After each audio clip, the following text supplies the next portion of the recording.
নমস্কার বন্ধুরা, আজকে আমি আপনাদের সাথে ওল দিয়ে ইলিশ মাছের রেসিপি শেয়ার করব। প্রথমেই আমি ওল কেটে ছোট ছোট টুকরো করে কেটে নিয়েছি, নিয়ে ভালো করে ধুয়ে পরিষ্কার করে রেখেছি। তারপর ইলিশ মাছ নিয়ে নিয়েছি 5 পিস। মাছটির মধ্যে নুন আর হলুদের গুঁড়ো খুব ভালোভাবে মিশিয়ে নেব।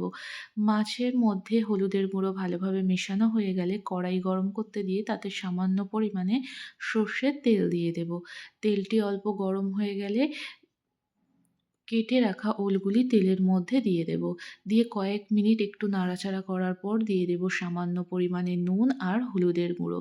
দিয়ে একটু হালকা ভাজা ভাজা হয়ে গেলে, তার মানে যখন গোল্ডেন ব্রাউন কালার ধরবে, তখন অল্প পরিমাণে জল দিয়ে ঢাকা দিয়ে ওলটি সিদ্ধ হতে দিয়ে দেব।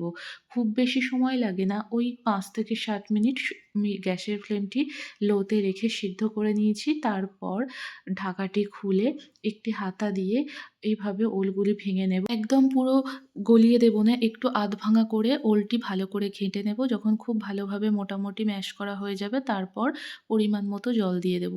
যেহেতু ওলের ঝোলটি একটু পাতলা হয়, তাই জলের পরিমাণটা যে পরিমাণে ঝোল রাখবেন সেই পরিমাণে দিয়ে ওলটি ফুটিয়ে নিয়ে তারপর নামিয়ে নেব।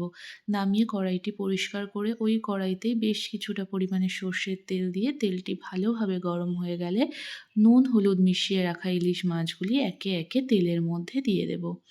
আর ইলিশ মাছগুলি খুব বেশি ভাজবো না, এপিট ওপিট করে একটু লালচে করে মাছগুলি ভেজে নেব। মাছগুলি ভাজা হয়ে গেছে, এবার তুলে নেব। দেখুন, খুব বেশি ভাজিনি, একটু এপিট ওপিট করে লাল করে মাছগুলি ভেজে নিয়েছি। মাছগুলি তোলা হয়ে গেলে ওই তেলের মধ্যেই ফোড়নে দিয়ে দেব একটা শুকনো লঙ্কা মাঝখান থেকে কেটে নিয়েছি, আর খুব সামান্য পরিমাণে কালো জিরে। তারপর মাছের কয়েকটা ছোট ছোট ডিম ছিল, সেগুলিও তেলের মধ্যে দিয়ে দিয়েছি। আর তারপর যে ওলটি ফুটিয়ে রেখেছিলাম সেটি দিয়ে পরিমাণ মতো লবণ, খুব সামান্য পরিমাণে লাল লঙ্কার গুঁড়ো দিয়ে ফুটতে দেব।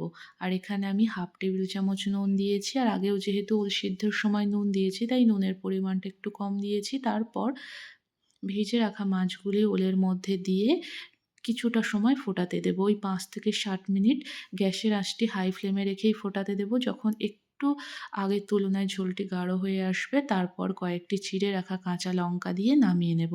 খুব সহজেই এই ওল দিয়ে ইলিশ মাছটি বানানো হয়ে যায়, আর খেতে ভীষণই সুন্দর হয়। ভিডিওটি কেমন লাগলো অবশ্যই কিন্তু কমেন্ট করে জানিও।